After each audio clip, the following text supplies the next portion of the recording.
할렐루야. 오늘 새벽을 깨우며 이 자리에 나오신 모든 성도님들 가운데 하나님의 크신 은혜가 있기를 간절히 소망합니다. 오늘 말씀은 다윗이 사울의 창과 물병을 가지고 난 뒤에 이 사실을 알리는 장면입니다. 다윗은 먼저 사울의 군대 장관인 아브넬을 부른 후에 왕을 보호하지 못한 책임을 묻고 있습니다. 다윗이 먼저 이렇게 행동을 한 이유가 무엇입니까? 단순히 왕을 보호하지 못한 것이 아니라 여호와의 기름 부음 받은 왕을 보호하지 못했기 때문이죠. 다윗이 가지고 있었던 원리는 하나님 중심이었기 때문에 아브넬은 지금 중죄를 범하고 있는 거나 마찬가지다라고 이야기를 하는 겁니다. 반면에 사울의 목숨을 지킨 충신은 누구지요? 아주 아이러니하게도 다윗이었습니다. 사울 곁에 있었던 아브넬은 사울을 지키지 못했지만 사울이 쫓고 있었던 다윗은 오히려 사울의 목숨을 지켰던 충신이나 다름이 없었던 것이죠. 왜 다윗이 한 번 더 사울을 살려주고 있습니까? 여러분이 잘 말씀을 읽으셔서 아시겠지만 다윗이 하나님께 모든 처분을 맡겨드리고 하나님의 신실하심을 믿었기 때문입니다. 그래서 다윗은 계속해서 사울에게 두 가지를 강조하며 이 관계들을 풀어내고자 부단히 애를 쓰고 있습니다. 첫 번째는 자신은 왕의 적이 아니고 나에게는 죄가 없다라고 하며 자신을 끊임없이 변호하고 있지요. 두 번째는 하나님을 이 상황 속에 계속해서 개입시키고 있습니다.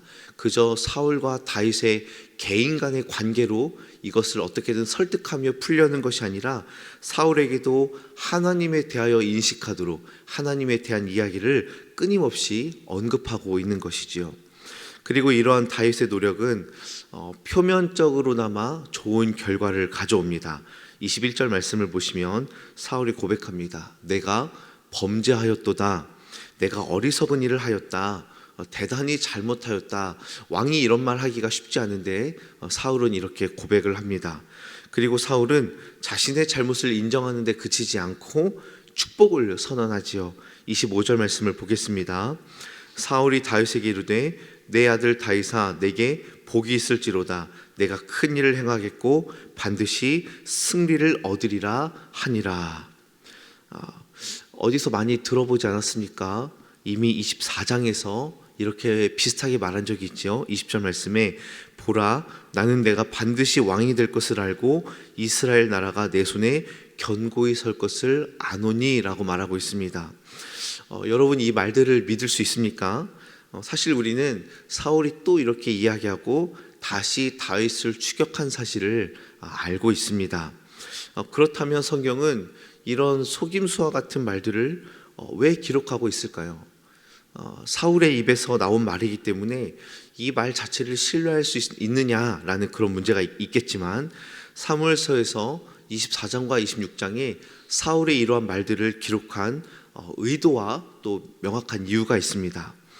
지금 사무엘서는 단순히 사울과 다윗의 어떠한 추격전을 아주 스펙터클하게 지금 기록하고 있는 소개하고 있는 책이 아니지요.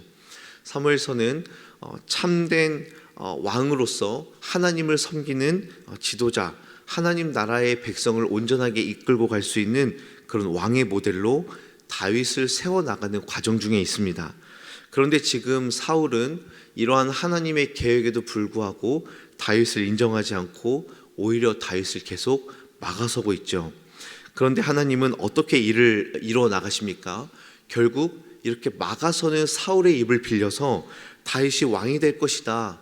다윗이 결국 승리하게 될 것이다 라고 말씀하게 하시면서 앞으로 역사가 정말로 어떻게 흘러갈지를 잘 보여주고 있는 것입니다. 여러분 다윗이 사울을 살려주는 것도 굉장한 반전이지만 진짜 반전은 무엇이냐면 사울을 살려줄수록 사울의 생명이 오래 가는 것이 아니라 오히려 사울이 쇠퇴하고 있음을 우리는 말씀을 통해 볼 수 있습니다. 오늘 말씀에 다윗이 사울에게 창과 물병을 돌려주는 장면이 그러하죠.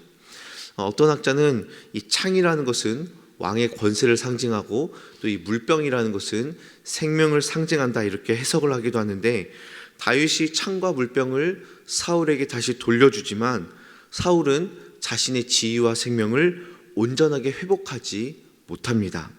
결국 이 사건을 기점으로 사울은 점점 하강 곡선을 그리게 되고 역으로 다윗은 점점 상승 곡선을 타게 되면서 다윗에게 초점을 맞춰 나가고 있습니다. 즉 하나님께서 다윗을 들어 쓰신다라는 것이지요.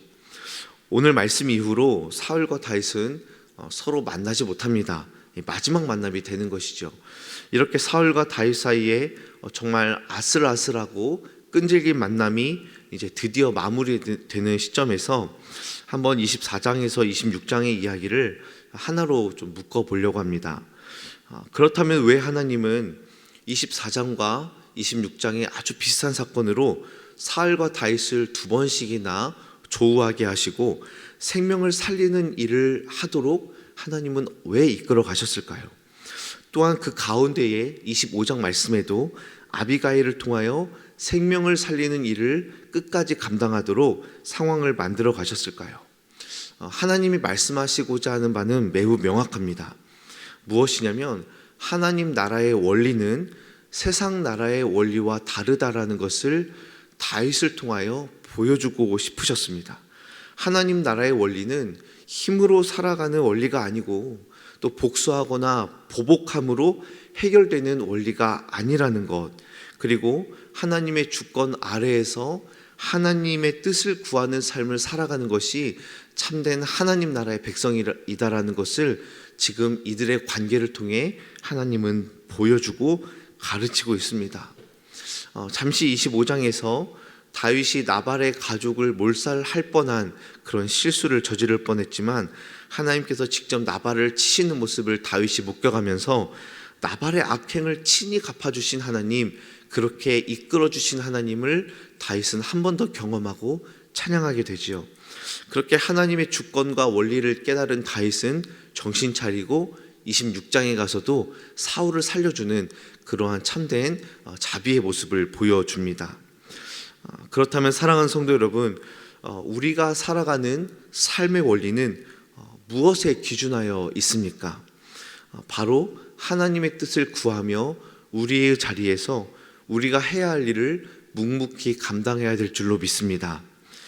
우리가 살아갈 때요, 상대방이 어떻고 환경이 어떻고 상황이 어떻고 판단하면서 내가 감당해야 될 선행과 내가 감당해야 될 용서와 내가 또 해야 될 헌신들을 하지 않는다면 이것은 하나님의 원리가 아닌 것 같습니다.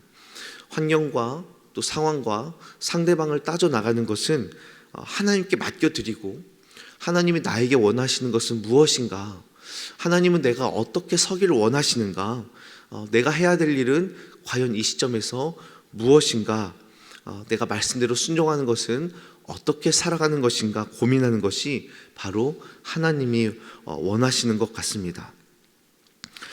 아주 오래전에 제가 하루는 저녁에 길을 가다가 길거리에 술 취한 노숙자분이 계셔서 좀 도와드리려고 이제 지갑을 딱 꺼내려고 하는 찰나에 갑자기 이런 마음이 든 적이 있습니다.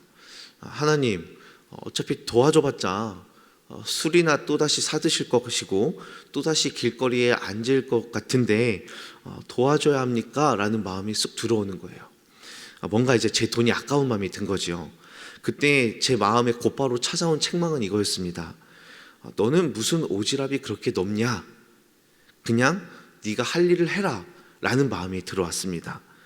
맞는 말이지요. 제가 할 일은 하나님께서 주신 마음대로 도와주는 일만 하면 되는 겁니다. 어떻게 될지, 그 사람이 무엇을 하든지, 그 사람이 이 돈을 가지고 어떻게 쓸지는 그것은 그 사람이 해야 될 일이죠. 저의 몫은 제가 해야 될 그 몫을 감당하는 것입니다. 여러분, 그렇습니다. 우리가 살아갈 때에 많은 것들을 판단하고 많은 것들을 생각합니다. 많은 고민들을 하지요. 그러면서 내 생각과 내 행동과 내가 어떻게 해야 될지 반경들을 줄로 재고 잣대로 재고 어떻게 할지를 결정합니다. 그런데 아주 간단하게, 아주 심플하게 때로는 행동해야 됩니다. 무엇입니까? 하나님이 하실 일은 하나님께 맡겨두고 우리는 우리의 일을 하면 되는 겁니다. 마치 다윗이 자신의 일, 하나님의 기름 부음 받은 자를 건들지 아니하는 것, 그 생명을 보존하는 것, 그것을 묵묵히 해내는 것처럼 하나님께 맡겨드릴 일은 하나님께 온전히 맡겨드리고 나는 내가 해야 될 일을 묵묵히 감당하는 것이지요. 하나님의 주권을 인정하고 주님께 모든 처분을 맡겨드리고 하나님의 뜻대로 행하는 것, 그것이 이 시대의 저와 여러분이 해야 할 일일 줄로 압니다. 그때 비로소 기적은 일어날 것이고 놀라운 반전의 역사가 펼쳐질 줄로 믿습니다.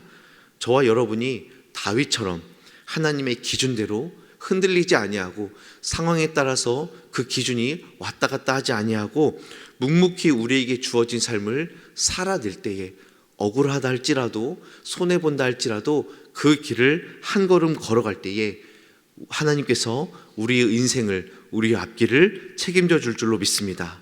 오늘 하루도 그렇게 살아가시는 복된 하루 되길 주님의 이름으로 축복합니다.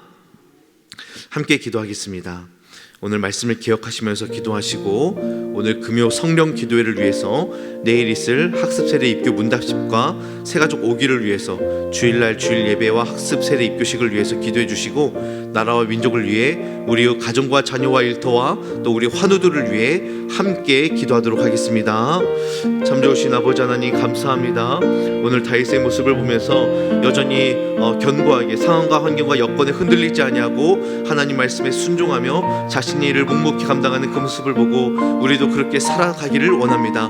그렇게 살아내기를 원합니다. 주님 붙들어 주시고 은혜 위에 은혜를 베풀어 주시옵소서. 하나님 아버지, 오늘 있을 금요 성령 기도회 가운데 많은 성도들 참여하게 하여 주옵시고 300기도원 신자들 함께 참여하게 하여 주시어서 함께 기도하며 엎드려 주님 앞에 구할 수 있도록 역사하여 주옵소서. 내일 있을 학습 세례 입교 문답식 가운데에 하나님 은혜를 더하여 주시고 또 아버지 새가족 오기 가운데에 하나님 주의 성령을 더하여 주시고 새가족부 가운데에 주님의 은혜를 더하여 주시옵소서. 하나님 주일 예배와 학습 세례 입교식 가운데에 주의 성령의 은혜들을 마음껏 부어주시길 간절히 바라고 합니다. 나라와 민족을 주님께 맡겨드리오니 주님, 주님의 은혜로 아버지는 견고히 서는 이 나라 될 수 있도록 인도하여 주시고 새벽을 깨우는 우리 조국교회 끊임없이 기도하여 나라와 민족 가운데에 하나님의 도우신 손길이 경험될 수 있도록 역사하여 주시옵소서. 하나님, 오늘도 우리의 가정과 자녀들을 주님의 손에 맡겨드립니다. 하나님 붙들어 주시고 오늘 하루 종일 하나님의 품 안에서 하나님의 날개 그늘 아래 아버지 편히 쉴 수 있는 그런 가정과 우리 자녀들이 될 수 있도록 인도하여 주시고 우리 일터와 직장과 사업장 가운데에 하나님의 크신 은혜와